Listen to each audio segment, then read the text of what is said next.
इस कार्यक्रम के प्रायोजक है कृषि एवं किसान कल्याण मंत्रालय, भारत सरकार।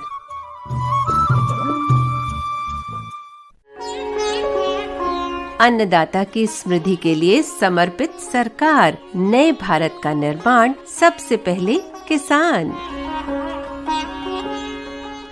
100.1 मेगाहर्ट्ज पर आप सुन रहे हैं एफएम गोल्ड के प्रसारण। दोपहरकालीन सभा है ये, और ये समय है आपके पसंदीदा कार्यक्रम किसान की बात का। किसान की बात, जिसमें हम बात करते हैं अलग अलग विषयों पर, उन विषयों पर जिनका सीधा संबंध होता है कृषि से। फिलहाल कार्यक्रम में इस समय आपके साथ हूँ मैं ज्योत्सना, और मेरे साथ हैं मेरे साथी विजय। नमस्कार विजय। नमस्कार, हम आप सभी को नमस्कार कहते हैं। और किसान की बात में हम आज जो विषय लेकर आए हैं वो है कृषि सुधार कानून और कृषि अवसंरचना कोष। जी विजय, वर्तमान सरकार समय समय पर नई नई परियोजनाएं हमारे किसान भाइयों की सुविधाओं के लिए लेकर आ रही हैं, ताकि कृषि को अधिक से अधिक प्रोत्साहन मिल सके। इसी को मद्देनजर रखते हुए हमारी सरकार अभी हाल ही में कृषि अवसंरचना कोष और कृषि सुधार कानून लेकर आई है। इसके माध्यम से ऐसी सुविधा निर्माण में सहायता मिलती है जिससे उनकी कटी हुई फसलों का रख रखाव उचित तरीके से हो सके और फसल को बाजार पहुँचने से पहले खराब होने से बचाया जा सके। इसके अलावा सबकी समृद्धि के लिए सरकार किसानों के लिए अभी बीते दिनों ही 3 लाभकारी कृषि कानून लाई है, और इन कानूनों से खेतीबाड़ी की दिशा और दशा में और सुधार होगा। इन कानूनों के माध्यम से किसानों के हितों का संरक्षण किया गया है। जी, कुल मिलाकर विजय, हमारे देश की जो कृषि का बुनियादी ढांचा है उसका विकास होगा। और विजय, अब हमारे जो विषय विशेषज्ञ हैं डॉक्टर गिरीश झा, आइए उनसे सुनते हैं कि वो कृषि कानूनों के बारे में क्या जानकारी दे रहे हैं।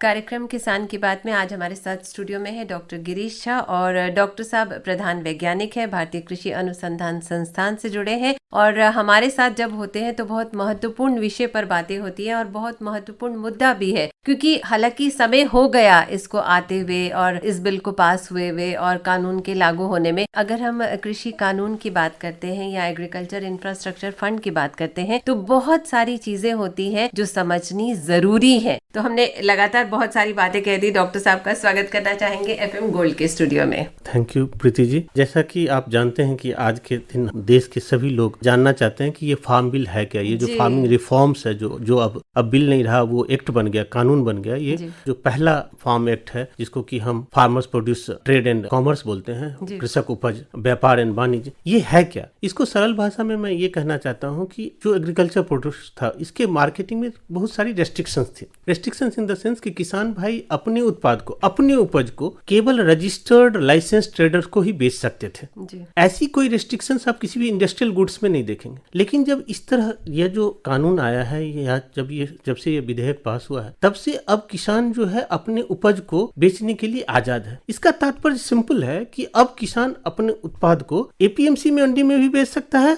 और एपीएमसी मंडी के बाहर भी, देश के कहीं भी, चाहे अपने खेत पे ही बेचना चाहे, अपने गोडाउन में बेचना चाहे, कहीं वेयर हाउस से बेचना चाहे, और किसी को भी बेच सकता है। वो चाहे तो लाइसेंस ट्रेडर को भी बेच सकता है, वो चाहे तो प्रोसेसर्स को भी बेच सकता है, वो चाहे तो रिटेलर्स को भी बेच सकता है, वो हम जैसे कंज्यूमर्स को भी डायरेक्टली बेच सकता है। तो इस तरह की जो आजादी मिली है किसानों को, उसका मेन मकसद ये है कि किसानों को मल्टीपल चैनल दिया जाए, अल्टरनेटिव चैनल दिया जाए। पहले ये होता था कि किसान अपने प्रोड्यूस को लेके मंडी में आते थे, और जब मंडी में आते थे तो उनको अपने मन का भाव नहीं भी मिलता था, तब भी वापस ले जाना या बहुत दिनों तक वहां रखे रहना उनके लिए संभव नहीं होता था। अब क्या है, वो अपने घर पे ही, अपने खेत पे ही, अपने वेयर हाउस पे ही प्राइस डिसाइड कर सकते हैं। अगर उनकी इच्छा होगी, उनका प्राइस अगर मुनाफादार होगा, वो बेचेंगे, नहीं तो नहीं। तो इस तरह का जो आजादी मिली है, इसका हम लोगों को वेलकम करना चाहिए, इनका स्वागत करना चाहिए। और इससे हमेशा जो हमारा जो माननीय प्रधानमंत्री ने जो डबलिंग फार्मर इनकम्स का जो टारगेट दिया है, उसमें ये सहयोग प्रदान करेगा। तो मैं ये कहना चाहता था, अभी मैं हाल में ही किसी से बात कर रहा था, तो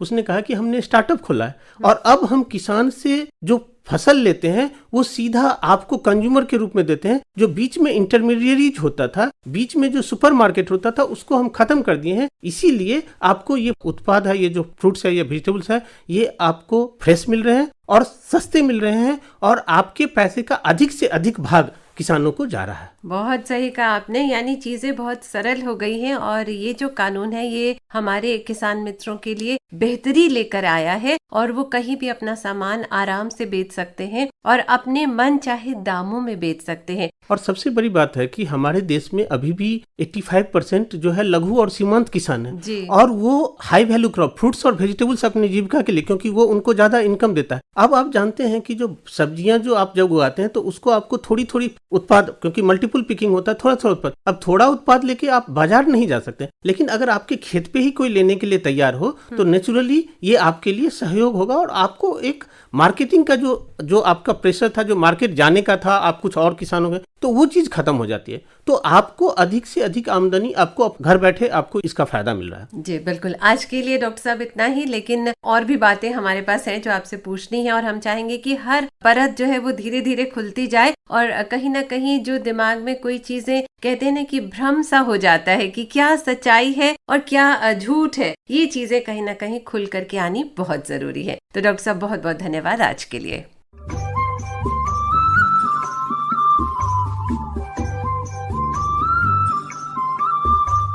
श्रोताओं भी आप सुन रहे थे हमारे विषय विशेषज्ञ डॉक्टर गिरीश झा से कृषि कानून और कृषि अवसंरचना कोष पर जानकारी।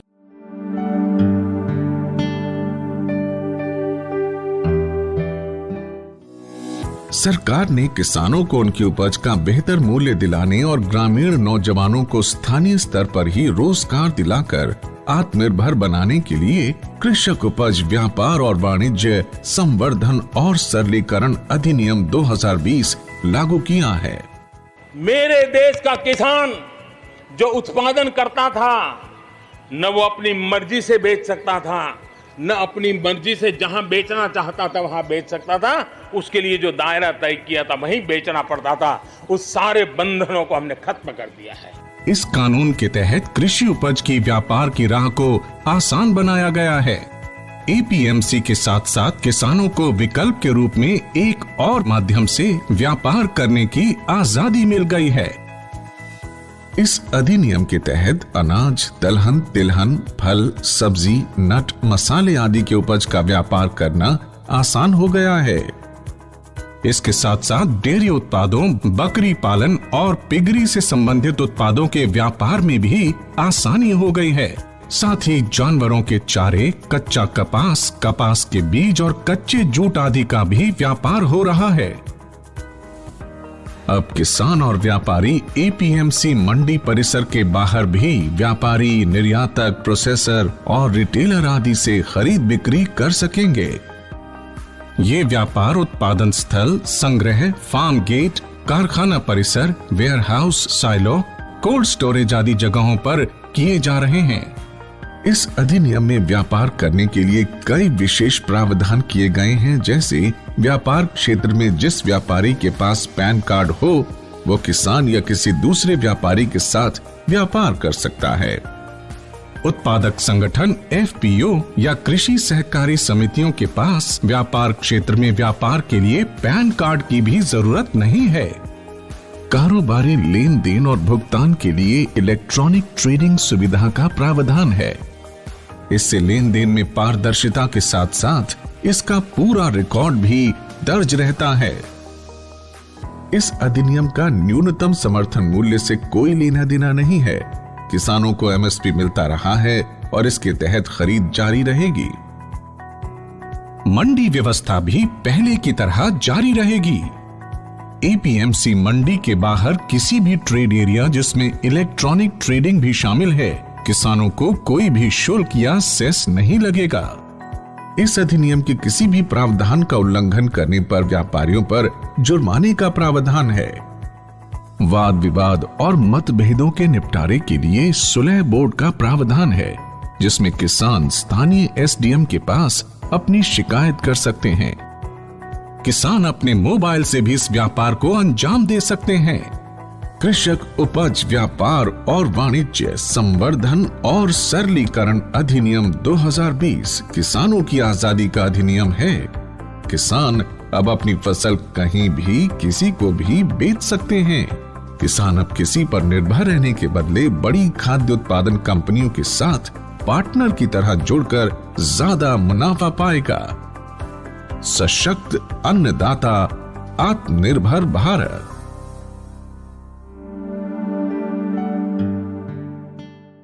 AIR FM गोल्ड 100.1 मेगाहर्ट्ज पर आप सुन रहे हैं किसान की बात ज्योत्सना और विजय के साथ। जैसा कि हमने कहा था, आज के अंक में हम लेकर आए हैं बातचीत। केवल विशेषज्ञों की बातचीत ही नहीं, बल्कि किसान की बात में हम अपने किसी किसान मित्र से बातचीत भी शामिल करते हैं। जी विजय, जहाँ तक बात होती है व्यवहारिक स्तर की, धरातल पर जो हमारे किसान भाई खेतों में काम कर रहे हैं, असल जानकारी, असल सुविधा क्या उन्हें मिल रही है, वो इसका लाभ कैसे उठा रहे हैं, इस विषय पर जब तक हम किसान मित्र से बात करके ना जाने तो ये ज्ञान लगभग अधूरा रहेगा। हाँ, तो आइए सुनते हैं कृषि कानूनों पर बिजनौर से हमारे किसान मित्र कमलदीप का क्या कहना है।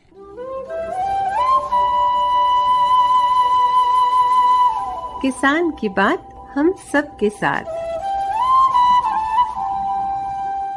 मैं कमलदीप बोल रहा हूँ बिजनौर से। कमलदीप, आपका स्वागत है हमारे कार्यक्रम में। कमलदीप, किस किस चीज की खेती चल रही है आजकल? मैं अभी मोती पालन कर रहा हूँ और गेहूं की खेती भी कर रहा हूँ, गेहूं, धान। चलिए, बहुत सारी चीजों की तरफ आपका खेती बाड़ी की तरफ ध्यान है, बहुत अच्छी सी बात है। कमलदीप, बहुत जल्दी से आपसे जानकारी चाहेंगे, सरकार ने जो कानून बनाया है हमारे किसान भाइयों के लिए, उसके बारे में आपका क्या सोचना है? देखो सर, हम तो सरकार के साथ है। सरकार जो भी सोचेगी वो अच्छा ही सोचेगी। तो मतलब आप जो कानून सरकार ने बनाया उसके फेवर में है? तो हाँ, उसके फेवर में है, कोई हमें दिक्कत नहीं है। अब एक पूरा मार्केट मिल गया है, अपनी स्वेच्छा से जहाँ भी आप मार्केट मिल गया है, अपना कहीं भी बेचो, कहीं भी कुछ भी करो, मर्जी हो तो बेचो, नहीं हो तो सरकार जो भी करेगी वो तो अच्छा ही करेगी। तो आपकी नजरों में वो बड़ा सकारात्मक जो है कानून है किसान भाइयों के लिए, बिचौलियों से मुक्ति मिली है। चलिए, अच्छा लगा आपसे बात करके और आपके विचारों को सुन करके हमें अच्छा लगा कि आप सरकार का जो कानून बना है किसान भाइयों के लिए, उस कानून से आप सहमत हैं पूरी तरह से। Thank you Kamaldeep. Okay, thank you.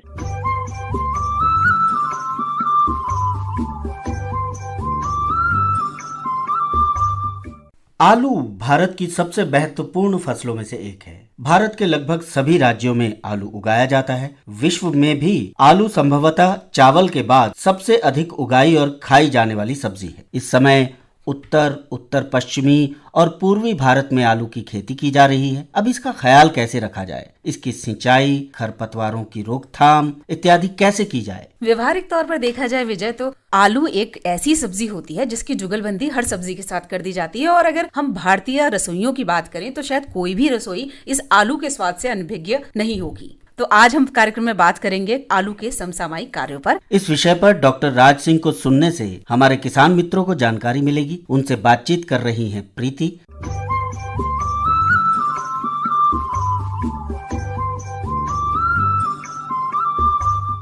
मौसम कोई भी हो, आलू की फसल पर ध्यान रखना बहुत जरूरी होता है। और जब हम आलू की बात करते हैं तो डॉक्टर राज सिंह हमारे साथ स्टूडियो में होते हैं और हम चर्चा भी करते हैं। किसी भी सब्जी में डालें, सब्जी का स्वाद बिल्कुल बढ़ता ही बढ़ता है और अलग से भी अगर आप बनाएं तो भी बहुत मजा आता है। अब हम विषय पर आ जाते हैं, आलू में समसामयिक कार्य विषय पर आज चर्चा करते हैं डॉक्टर साहब।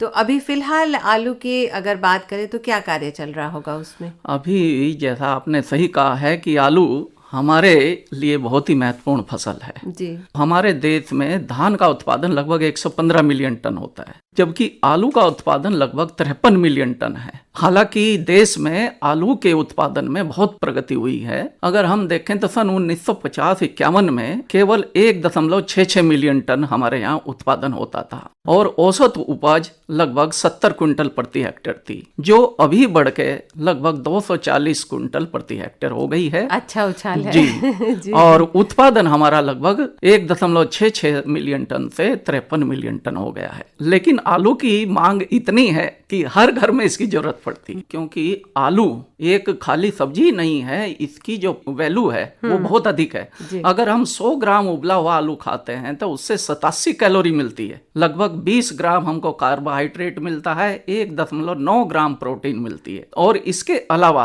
पोटेशियम, आयरन और दूसरे विटामिन ये काफी मिलते हैं। इसलिए आलू पोषक तत्वों से भी भरपूर है। जी। डॉक्टर राज सिंह हमारे साथ गोल्ड के स्टूडियो में, आप प्रधान वैज्ञानिक हैं, भारतीय कृषि अनुसंधान संस्थान पूसा से जुड़े हैं और आज हम बात कर रहे हैं आलू की फसल के बारे में। डॉक्टर साहब, किसान भाइयों की बात करें तो इस समय कौन कौन सी मुख्य कृषि क्रियाएं हैं जो उन्हें करनी चाहिए आलू में? अभी किसान भाइयों ने अधिकतर जिनको आलू की फसल बुआई करनी थी वो सभी ने बुआई कर दी होगी, क्योंकि अगर हमारे जो पश्चिमी उत्तर भारत में जो आलू की बुआई का समय है जो सबसे अच्छा माना जाता है वो 15 अक्टूबर तक है, क्योंकि आलू को जर्मिनेशन के लिए यानी अंकुरण के लिए लगभग 25 डिग्री सेंटीग्रेड तापमान की आवश्यकता होती है। उसके बाद जब बढ़वार होती है, बढ़वार के लिए 20 से 22 डिग्री सेंटीग्रेड तापमान की आवश्यकता होती है। अब ऐसे जैसे धीरे धीरे तापमान कम होता जाएगा तो पाला भी पड़ेगा। दिसंबर लास्ट आते आते की बात करें तो उस समय की बात करें तो उस समय क्या फिर उससे प्रिकॉशंस कौन से? जिन किसान भाइयों ने आलू की बुआई देरी से की है उसमें एक नुकसान है। एक तो अंकुरण के लिए जो उचित तापमान है वो नहीं मिल पाएगा, क्योंकि तापमान कम हो जाएगा। दूसरा यह है कि जनवरी के बाद में तापमान बढ़ने लगता है, तो जो आलू का जो कंद का साइज है वो उतना नहीं बढ़ पाएगा। इसके अलावा जब अब किसान भाइयों के खेत में फसल की ऊंचाई लगभग 15-20 सेंटीमीटर या 25 सेंटीमीटर तक हो गई होगी, तो जिन किसान भाइयों ने बुआई के बाद एक सिंचाई तो दे दी होगी सभी किसान भाइयों ने, क्योंकि एक सिंचाई बुआई के 8 से 10 दिन बाद दे देते हैं और दूसरी सिंचाई उसके लगभग 15 से 20 दिन बाद देनी चाहिए। जिन किसान भाइयों ने आलू की फसल में सिंचाई नहीं दी है, सबसे पहली बात यह है कि उनको उसमें सिंचाई कर देनी चाहिए, दे देनी चाहिए। और सिंचाई के बाद जो आलू की फसल में हम जो पोषक तत्व देते हैं वो बहुत ही महत्वपूर्ण है। तो किसान भाइयों को आवश्यक है कि सिंचाई के साथ, क्योंकि जो नाइट्रोजन की मात्रा है वो लगभग आधी बुआई के समय दे देते हैं, और उसके बाद जिन्होंने वह नाइट्रोजन की मात्रा नहीं दी है वो सिंचाई के साथ दे दें। आलू की फसल में एक और महत्वपूर्ण चीज है कि किसान भाई ज्यादातर जिन्होंने इसकी रिज एंड फॉरम मतलब कूंड और मेंढ पद्धति में बोई है फसल, वो तो अच्छा है, लेकिन कुछ किसान भाई समतल भूमि में आलू की बुआई करते हैं, यानी कि समतल भूमि में पंक्ति बना के उसमें आलू के कंद रख देते हैं और उसमें फिर मिट्टी से ढक देते हैं। जिन किसान भाइयों ने उस पे मिट्टी नहीं चढ़ाई है वो मिट्टी जरूर चढ़ा दें, क्योंकि आलू की फसल में अगर किसान भाई मिट्टी नहीं चढ़ाएंगे तो इसके कई नुकसान होते हैं। पहले तो ये जो कंद बनते हैं उसको बढ़ने के लिए पर्याप्त कंडीशन मिलनी चाहिए, वो नहीं मिलेगी, और अगर खुले रहेंगे जो कंद बनेंगे वो ज्यादातर हरे हो जाते हैं। जो एल्कोलाइड्स है वो डेवलप होने की वजह से उसका रंग हरा हो जाता है, तो उसका मेन कारण यही होता है कि किसान भाई उस पे मिट्टी नहीं चढ़ाते। जी। तो बहुत महत्वपूर्ण बातें हम कर रहे हैं आलू की फसल को लेकर, और हमारे किसान मित्र हमारे साथ जुड़े भी हैं। और सिंचाई हमने कर ली, पोषक तत्व प्रबंधन हमने कर लिया, लेकिन कभी कभी हमने देखा है कि खरपतवार भी आ जाते हैं, उनको नियंत्रित करना बहुत जरूरी है। जी जी। तो उसके लिए क्या करें हमारे किसान? सिंचाई के बारे में मैं एक बात और करना चाहूंगा जी,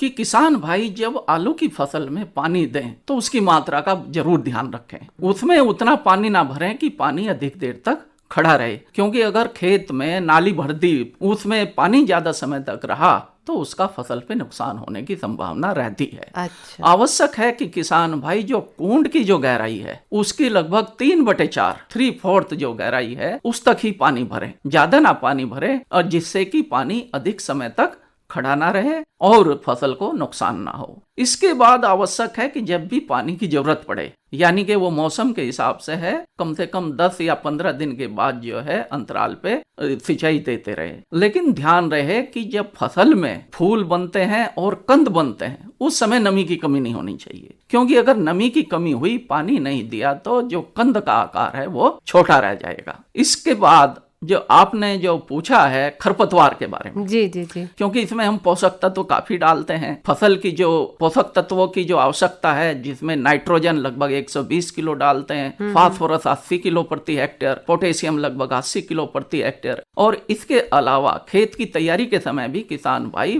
15 से 20 टन गोबर की खाद या कंपोस्ट खाद डालते हैं। तो उसमें पोषक तत्व भरपूर होते हैं जमीन में। जब पोषक तत्व भरपूर होते हैं और उचित कंडीशन होती है तो उसमें खरपतवार भी अधिक उगते हैं। और इस मौसम में कई प्रकार के खरपतवार, जिसमें बथुआ, खरतवा, कृष्ण नील, जंगली प्याजी और जंगली पालक, गेगला, ये कई प्रकार के ऐसे ज्यादातर चौड़ी पत्ती वाले खरपतवार होते हैं जो आलू की फसल के साथ उगते हैं। और ये खरपतवार आलू की फसल के साथ उगकर जो हम पोषक तत्व आलू की फसल के लिए दे रहे हैं उसका एक बड़ा भाग जो है ये ग्रहण कर लेंगे। और उसका नुकसान ये होता है जो पानी और पोषक तत्व हमने फसल के लिए दिए उसका फसल को पूरा लाभ नहीं मिल। अगर हम नियंत्रण नहीं करेंगे तो आलू की फसल में 75 से 80% तक उपज का नुकसान हो जाता है। तो इनके नियंत्रण के लिए आवश्यक है कि किसान भाइयों ने जिन्होंने बुआई कर दी है, खेत में फसल है, अगर उसमें बुआई के बाद में खरपतवार नाशी डाले हैं तो बहुत अच्छी बात है। अगर कुछ किसान भाइयों ने नहीं डाले तो उसमें मिट्टी चढ़ा दी है किसान भाइयों ने, तो उससे काफी हद तक खरपतवार खत्म हो जाएंगे। लेकिन पंक्तियों के बीच में ऊपर फिर भी खरपतवार रह जाते हैं। अच्छा। क्योंकि मिट्टी जो चढ़ाते हैं हम साइड से आ चढ़ाते जाते हैं। हाँ। जी, लेकिन जो खरपतवार पौधों के बीच में उगते हैं वो खत्म नहीं हो पाते, वो रह जाते हैं और वो पौधों के फसल के पौधों के साथ प्रतिस्पर्धा कर उपज का नुकसान करते हैं। तो उसे क्या निराई गुड़ाई करके? जी हाँ, या तो किसान भाई उसकी निराई गुड़ाई करें, या कुछ खरपतवार नाशी हैं जिसमें क्यूजालोफॉप एक खरपतवार नाशी है, उसकी 600 मिलीलीटर मात्रा प्रति हेक्टेयर के हिसाब से लगभग 300-350 लीटर पानी में घोल बना के छिड़काव करते हैं। अगर ये ना मिले किसान भाइयों को तो एक खरपतवार नाशी है मेट्रीब्यूजिन, उसका भी किसान भाई जो है लगभग आधा किलो से 600 ग्राम प्रति हेक्टेयर के हिसाब से उसका 200-300 लीटर पानी में घोल बना के छिड़काव कर दें। अगर किसान भाई इनका छिड़काव करें तो आलू की फसल में जो खरपतवार हैं वो इससे खत्म हो जाएंगे। अब मैं सोच रही थी कि थोड़ा सा कीट और बीमारियां अगर आ जाती हैं तो उस पे भी चर्चा कर लेते हैं। 2 बीमारी प्रमुख रूप से हैं, एक तो अगेती झुलसा और एक पछेती झुलसा। अगेती झुलसा जो जब तापमान कम हो जाता है और खेत में नमी कम होती तो उस समय अगेती झुलसा का अधिक प्रकोप होता है। इसको नियंत्रण करने के लिए किसान भाइयों को चाहिए कि जब फसल 30 से 35 दिन की हो जाए तो मैंकोजैब नामक एक दवाई आती है, फंजीसाइड है जी, उसकी 3 ग्राम मात्रा प्रति लीटर पानी की दर से पानी में घोल बना के छिड़काव कर दे और इसके फिर 10 दिन बाद छिड़काव कर दे। तो इस तरीके से अगर किसान भाई 2-3 छिड़काव कर दें तो इस बीमारी के जो प्रकोप होता है उससे बचाया जा सकता है जी।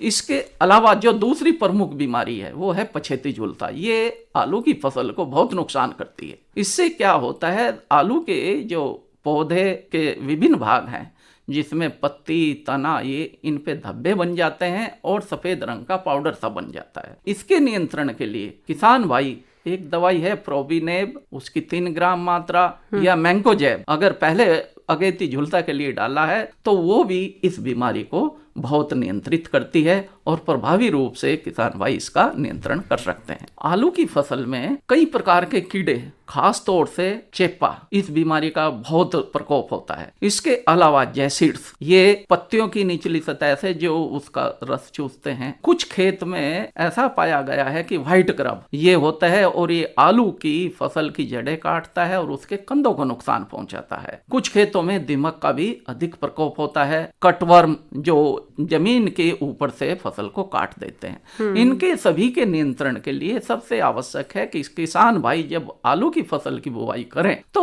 उस समय फिप्रोनिल पाउडर उसकी 20 से 25 किलोग्राम मात्रा प्रति हेक्टेयर के हिसाब से डाल दें। इसके बाद अगर चेपा या एफिड का समस्या हो तो उसके नियंत्रण के लिए आलू की फसल में 1 लीटर पानी में 1 से 1.5 ml प्रति लीटर पानी के हिसाब से इमिडाक्लोरपिड या क्लोरोपाइरीफॉस ये दवाई का छिड़काव समान रूप से कर दें तो उससे चेपा और ये जो बीमारी लगती हैं उसका काफी हद तक नियंत्रण हो जाएगा। जी, बातें छोटी छोटी है लेकिन ध्यान में रखना बहुत जरूरी है। जी डॉक्टर साहब, बातें और है लेकिन समय इजाजत नहीं दे रहा। आपका बहुत बहुत धन्यवाद करना चाहेंगे। बहुत बहुत धन्यवाद। आशा है कि किसान भाई अपनी आलू की फसल से अच्छी पैदावार लेकर अधिक लाभ प्राप्त करेंगे। जी नमस्कार। नमस्ते।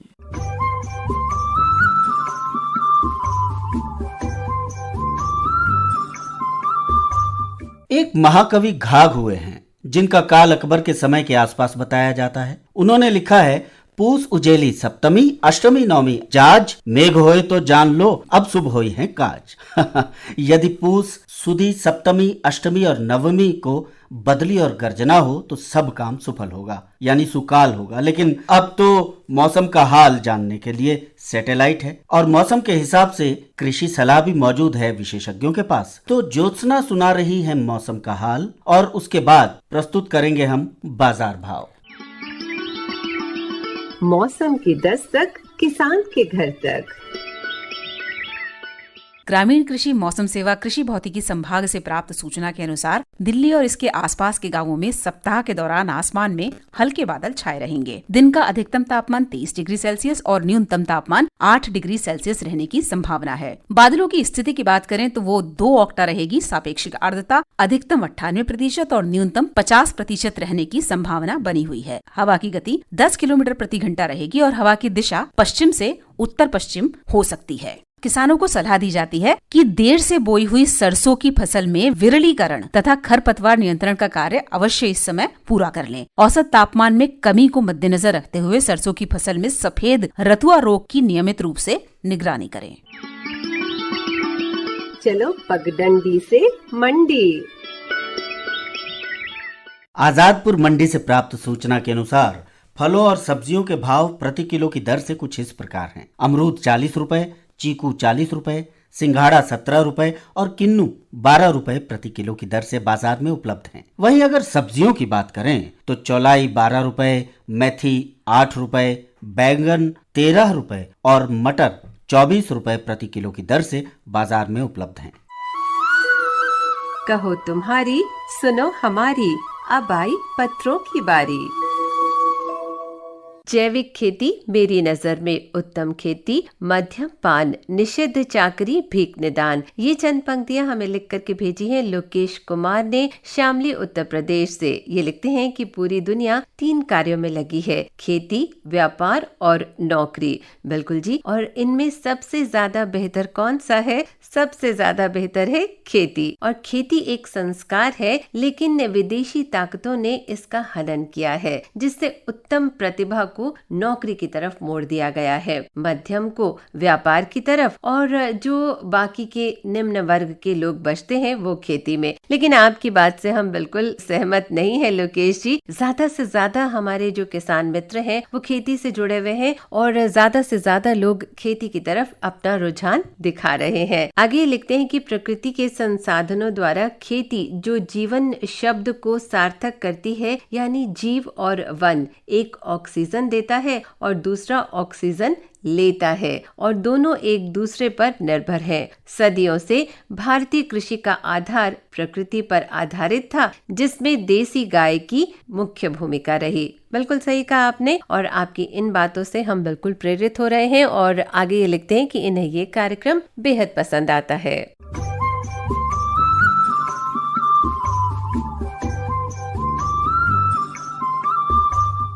100.1 मेगाहर्ट्ज पर आप सुन रहे हैं कार्यक्रम किसान की बात। और साथियों, हम हमेशा आपको याद दिलाते हैं कि यदि कार्यक्रम के संबंध में आपकी कोई प्रतिक्रिया है, कोई सुझाव, कोई शिकायत है, तो आप हमें सीधे ईमेल कर सकते हैं। ईमेल करने के लिए हमारा ईमेल आईडी है kkbongold@gmail.com। और अब आपसे विदा लें इससे पहले हम आपको बता दें कि कल के कार्यक्रम में हम किस विषय पर बात करेंगे। यानी सोमवार 21 दिसंबर को किसान की बात का अंक लाइव फोन इन होगा। यानी स्टूडियो में आमंत्रित विशेषज्ञ से आप फोन कर सीधे अपनी जिज्ञासा या सवाल बता सकते हैं और उसका निवारण या जवाब उसी समय प्राप्त कर सकते हैं। 3:10 से लेकर 3:40 तक हमारी फोन लाइन खुली रहेंगी और हमें बेसब्री से इंतजार रहेगा आपकी फोन कॉल्स का। जी हाँ, और फोन नंबर उसी समय आपको बताए जाएंगे। सोमवार किसान की बात का विषय रहेगा गुलाब और अन्य पुष्पीय पौधों की देखभाल, और स्टूडियो में आमंत्रित विशेषज्ञ होंगे डॉक्टर M.K. सिंह। और अब इसी के साथ कार्यक्रम संपन्न करने का समय हो चुका है। हमें इजाजत दीजिए, मुझे ज्योत्सना और मेरे साथी विजय को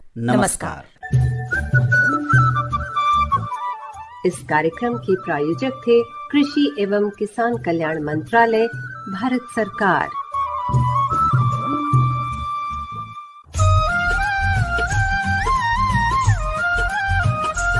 ऐसी नई नई तरकीबें अब हमको है चुननी, ऐसी नई नई तरकीबें अब हमको है चुननी।